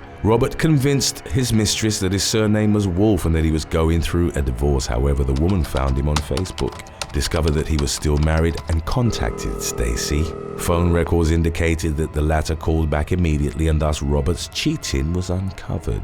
The women reportedly shared their anger at having been deceived by him. Stacy revealed that he'd been unfaithful to her in the past and told the other woman that she was done with him. A few hours later, she was dead. Investigators also found out that Robert subsequently cashed in on her $750,000 life insurance policy. Moreover, he'd reportedly been uncooperative with first responders who'd arrived at their home on the day of the incident and refused to allow for an autopsy. The case was reviewed in 2017 by a national expert on domestic violence-related strangulation and suffocation injuries. They concluded that Stacy had been subjected to a prolonged beating and then fatally strangled. Investigators thus determined that she'd confronted Robert about the affair, threatening to divorce him, at which point he killed her. Robert was arrested on murder charges in February of 2018 and subsequently sentenced to life in prison without the possibility of parole. Number 8. Brian Verner. A fight over a debt ended in the death of a 29-year-old man in the Argentinian port city of Bahia Blanca on June the 13th of 2022. Brian Verner worked for the city's park department alongside his grandfather, 77-year-old Domingo, to whom he reportedly owed money. The dispute culminated outside the latter's residence, where surveillance cameras captured Brian charging at his grandfather while his girlfriend, Aldana Soria, was dragged to the ground and clinging to his legs in an attempt to stop him. The younger Verner swung a broomstick and repeatedly punched the other man before Soria was eventually able to restrain him. The footage showed Verner when he returned a few hours later and started kicking his grandfather's door. Domingo then slightly opened the door and emptied the barrel of a revolver into Brian's body. He was sent tumbling over a row of plants after being shot in the cheek, neck, shoulder, chest, and abdomen, resulted in fatal injuries. Domingo appeared before a magistrate and was granted release from prison after the court had taken into account the penalty provided by law for this crime and the advanced age of the accused. Domingo's daughter, who was the deceased's mother, claimed that her son suffered from mental illness since childhood and had recently stopped taking his pills. She also described her father as an abuser who'd beaten her while she was pregnant and who'd been stalking and harassing Brian over the debt. Number 7. Greta Vedler.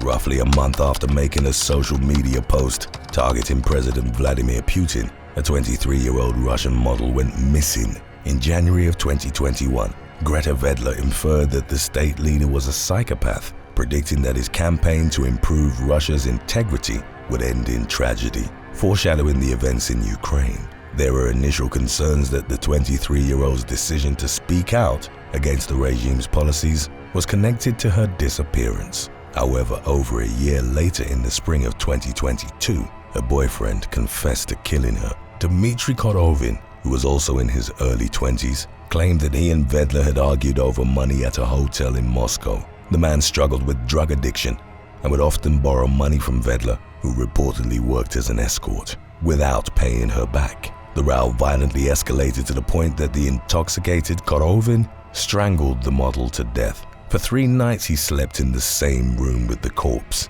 before stuffing it in a newly bought suitcase. Korovin then drove 300 miles to the Lipetsk region and abandoned Vedler's remains in the trunk of a car in the garage of his parents' home. He kept posting to her social media to maintain the illusion that she was still alive, but was eventually discovered. Footage later emerged of Vedler predicting her grisly fate. Prior to the murder, she'd recorded herself in the hotel, naming Korovin as her future killer. The model mentioned in the recording that even though she'd been screaming and was threatened with murder, no one had intervened to help her. Number 6. Chloe Palmer. On November the 24th of 2017, English teenager Kristalla Amphlett was the designated driver in a group of 4 that had gone on a girls' night out in Watford. They'd left one of the town's clubs at around 3:30 a.m. and headed north along the M1 towards St Albans. Amphlett then started arguing over petrol money with passenger Maisie O'Flynn, who sat in the back seat of her Renault Twingo next to 19-year-old Chloe Palmer. As tensions escalated, Amphlett became angry at the other women and pulled the car over on the hard shoulder of the M1, reportedly without any illumination or hazard lights flashing. She switched the engine off, opened her door, and turned with her legs hanging out of the car as she continued bickering with O'Flynn. Keziah Knight, who'd been sitting in the front passenger seat, got out and leaned on a metal safety barrier. As the women continued arguing, an Isuzu D-Map plowed into the back of the Renault. Amphlett and O'Flynn both suffered serious injuries, but ultimately survived. Palmer was left with a pulmonary contusion, a complex pelvic fracture, a broken left leg, and an acute brain injury. She succumbed to complications stemming from the latter after 6 days in the hospital. During the legal proceedings that followed, the driver of the Isuzu, whom evidence indicated had fallen asleep behind the wheel, admitted causing death by dangerous driving and was jailed for 30 months. Amphlett was also considered to have been responsible for her friend's death, due to her decision to pull the car over under unsafe circumstances. She, however, pleaded not guilty to causing death and injury by dangerous driving and was ultimately cleared. Number 5. Kevin Tucker. The body of 38-year-old Kevin Tucker was found in the shower of the Grand Motel on South Halsted Street, Chicago, in March of 2019. The man was naked and unresponsive, with water raining down on him while the television was blaring. He succumbed to a bullet wound to the torso. Roughly 45 minutes before the authorities were alerted to reports of gunshot, Tucker was captured by surveillance systems, checking into a room with 28-year-old Katara Chanel. The police would later determine that Chanel, Tucker's on-again, off-again girlfriend, had lured him to the motel while under the belief that he'd recently come into a large sum of money. Chanel was allegedly enraged that the man hadn't given her a cut and was captured on video running from the room after the gunshot had been heard. The woman then called someone to pick her up and was dropped off in the Little Village neighborhood, reportedly telling the driver that they could keep her car because she was fleeing the state. An arrest warrant was issued in early July, and the woman was ultimately taken into custody on charges of first-degree murder, facing a sentence of life in prison if found guilty. Number 4. Wendy Lynn Wien. Michigan woman Wendy Lynn Wien was given a sentence of 7 to 20 years in prison in January of 2022 after she admitted trying to have her ex-husband killed over a money dispute. On July the 17th of 2020, Wien, then in her early 50s, had accessed a website called Rent a Hitman. It was a fake website created by California man Bob Innes in the mid-2000s as a class project. He abandoned the site for a few years but then returned to find numerous hit requests, including Wien's. She'd adopted a pseudonym when trying to solicit her ex's murder, but used her real information at the end of the service request. The woman believed she'd entered communication with potential assassin Guido Fanelli, but instead she was giving her information to Innes, who alerted Michigan State Police. An undercover agent then pretended to be from Rent a Hitman and arranged a meeting with Wien. The woman agreed to pay $5,000 for the hit, also providing the detective with her ex's home address, work address, and phone number. Wien was arrested after a second meeting later in the day, during which she gave the undercover agent a $200 down payment. Later on, she pleaded guilty to solicitation of murder and using a computer to commit a crime. Number 3. Loretta Saunders. In January of 2014, couple Blake Leggett and Victoria Henneberry, both in their late 20s, moved to Halifax, Canada and sublet a room in an apartment leased by university student Loretta Saunders. The couple ran into financial difficulties soon after the move. On February the 13th, Saunders went to collect the rent from them, but Leggett and Henneberry claimed they didn't have the money. The latter lied by saying that she'd lost her card and needed to contact her bank. 26-year-old Saunders remained on the couch as Leggett crept behind her. He placed a plastic bag over the young woman's head, attempting to suffocate her. She fought back and managed to tear through the plastic before she and her aggressor ended up on the floor of the dining room. Leggett then slammed Saunders' head into the floor until she stopped moving. He then wrapped her head in plastic, placed her body in a hockey bag, and fled Nova Scotia with Henneberry. They drove the victim's car and used her bank card to buy supplies for the trip.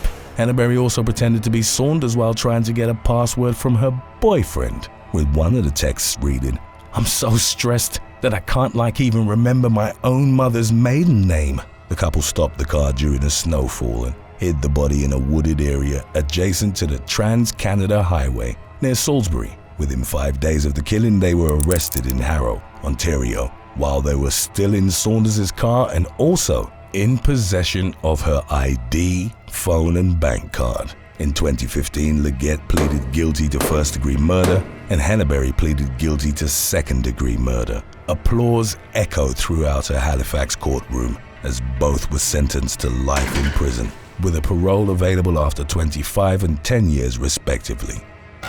Number 2. Robert Mitchell Williams.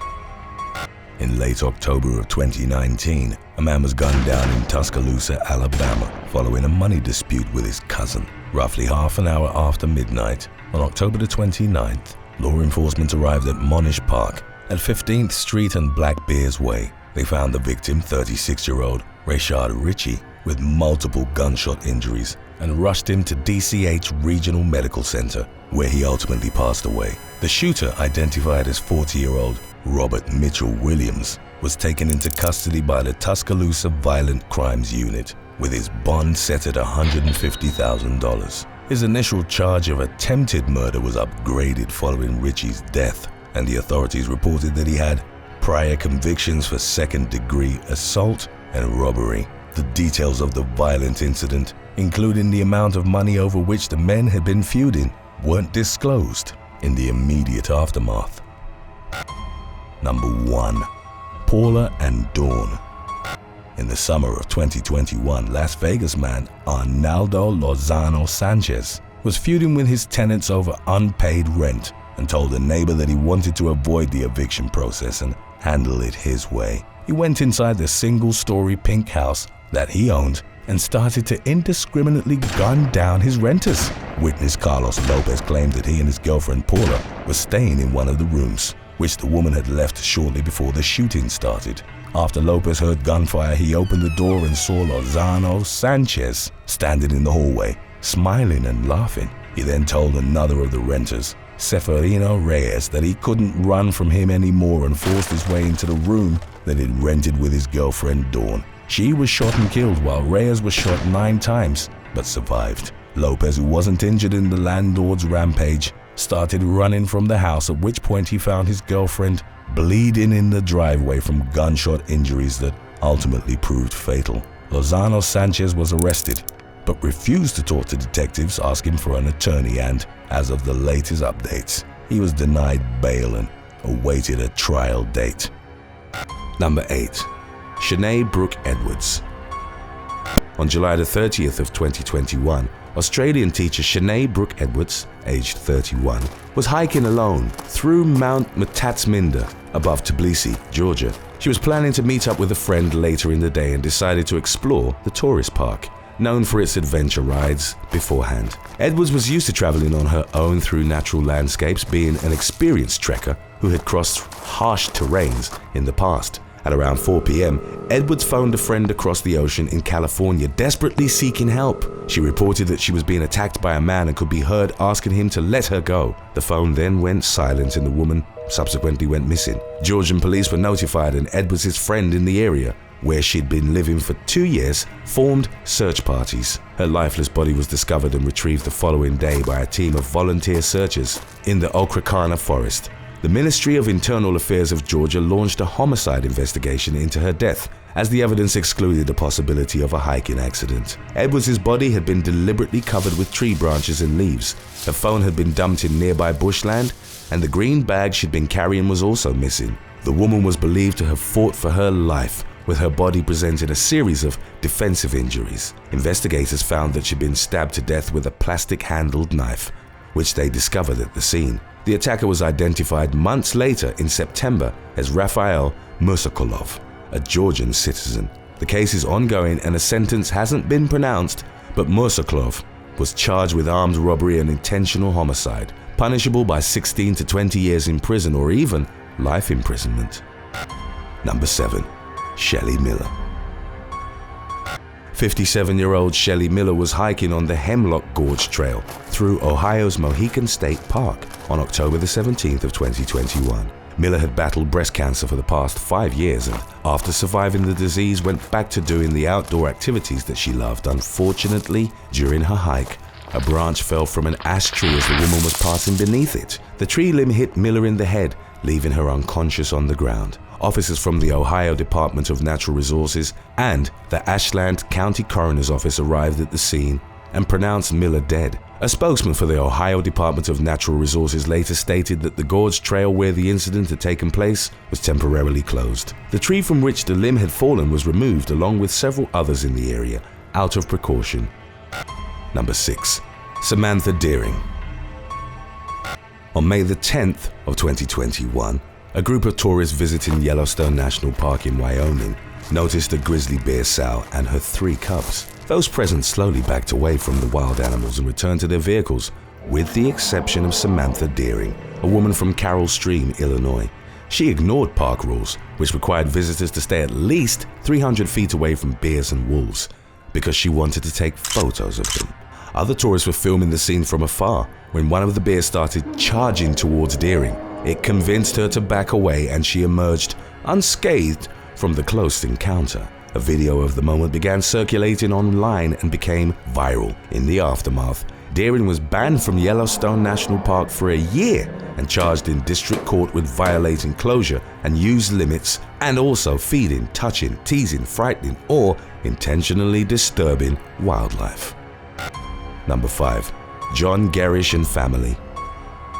On August the 17th of 2021, 45-year-old Snapchat engineer John Gerish took his wife, 30-year-old Ellen Chung, their daughter Miju, and their dog on a hiking trip on a remote California trail. The route was close to the Merced River in the Sierra National Forest. They drove to a nearby spot, parked their car, and went into the woods by foot. The weather at the time was very hot, with temperatures of up to 103 degrees Fahrenheit being reported. The family only managed to walk for a couple of miles before the heat wore them down. After not hearing from Gerish or Chung for a concerning amount of time, a friend reported them missing. Local authorities found their lifeless bodies roughly 1.6 miles from their car, along with only an 85-ounce empty water bladder.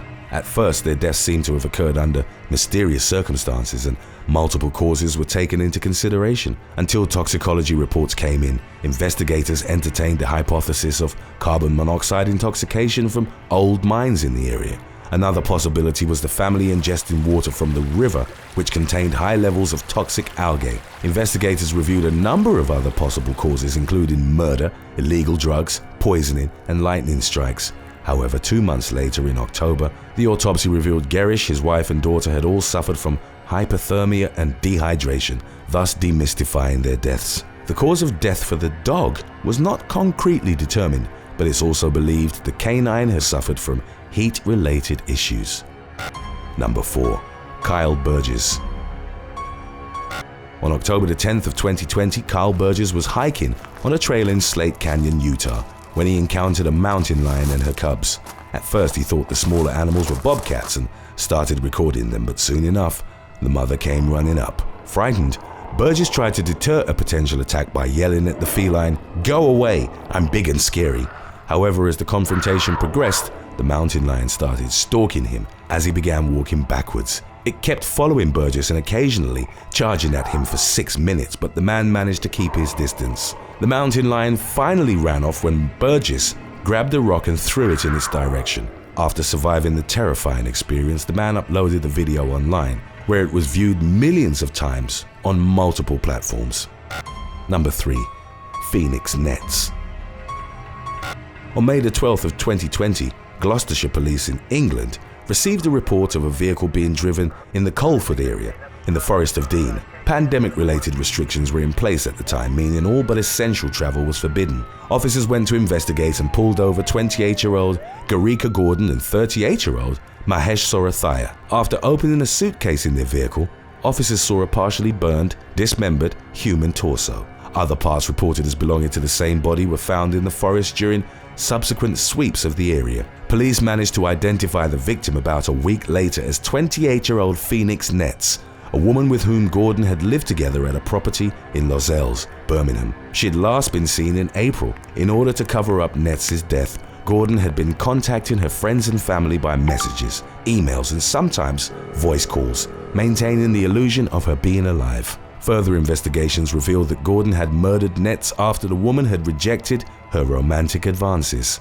She stabbed her victim 4 times in the chest and torso. Investigators believe that Nets could have survived the knife wounds, but Gordon refused to call for help, leaving her to suffer a slow and agonizing death over the course of roughly 12 hours. She then purchased a circular saw and used it to dismember her victim's body, which she then placed in several suitcases. Gordon was trying to dispose of the suitcases with Sorathaya's help when they were pulled over. The woman was charged with murder, to which she eventually pleaded guilty, while Sorathaya was charged with assisting an offender. In May of 2021, Gordon was sentenced to life imprisonment, with a minimum of 23 years and 6 months served. Number 2. Leah Davis Locan. On July the 6th of 2021, Leah Davis Locan, a woman in her mid-60s, was on a long-distance bike trip along with two fellow cyclists. When they got to Ovando, Montana, they stopped to set their tents at a campsite in the area, famed for its wilderness and scenic views. The region was also known for being home to roughly 1,000 grizzlies. In the early hours of the morning, at around 3 a.m., the campers were awakened by the presence of a bear in the area. They heard the animal and, in order to minimize the danger, quickly took the food out of their tents, secured it, and then went back to sleep. However, at around 4:15 a.m., the sheriff's office received reports of an attack. The bear had entered the campsite, and although her friends and others had tried to force it to flee by using spray, Locan was dragged out of her tent and severely injured by the wild animal. First responders and a helicopter ambulance attempted to save Locan's life, but to no avail. Later on, Montana wildlife officials also received reports of a grizzly ripping off a door and leaving claw marks on a woman's home in Ovando, and based on the color and size, believed it to have been the same bear. Following the series of incidents on July the 9th, officers baited the animal with a chicken coop and shot it. Number 1. Hannah Gavios. On September the 1st of 2016, Hannah Gavios, aged 23, was vacationing in Thailand. During her trip, the woman got lost at Railay Beach in the resort of Krabi and went to a local tourist shop to ask for directions. When a worker offered to help her, Gavios agreed to walk with him. However, instead of leading her back to the hotel, the man, later identified as 28-year-old Apai Ruengvorn, took her up to a pitch-black mountain in the jungle. It was there that he reportedly grabbed Gavios, held her down and began trying to take off her clothes. In an attempt to defend herself from the attacker, Gavios punched him and even bit his ear so forcefully that she tore half of it off. Overwhelmed with pain, Ruengvorn asked her to stop and agreed to leave her alone, only to resume harassing her moments later. To escape him, the woman felt she had no other choice but to run blindly through the thick woods. As she struggled to find her way in the darkness, Gavios tumbled off the side of the cliff. She hit her head a few times before landing and breaking her back. Ruengvorn caught up to Gavios and found her lying on the ground, screaming and moaning from the excruciating pain. At first, the man climbed further down the mountain and allegedly began crying and praying, presumably feeling remorseful for his actions. However, after some time had passed, Ruengvorn got on top of Gavios, took off his pants and began to grope her while touching himself. Looking back on the incident, the victim remembered being afraid he would choke her to death if she screamed, so she tried to remain calm and waited to call for help. Ruengvorn initially fled the scene but later returned with others who took Gavios to the hospital. In the attack's wake, Ruengvorn was charged with committing obscene behavior toward another person and causing serious injury. Thanks for watching. If a group of sadistic billionaires offered you $1 million to hunt you through a forest for 24 hours, would you accept it? Let us know in the comments section below.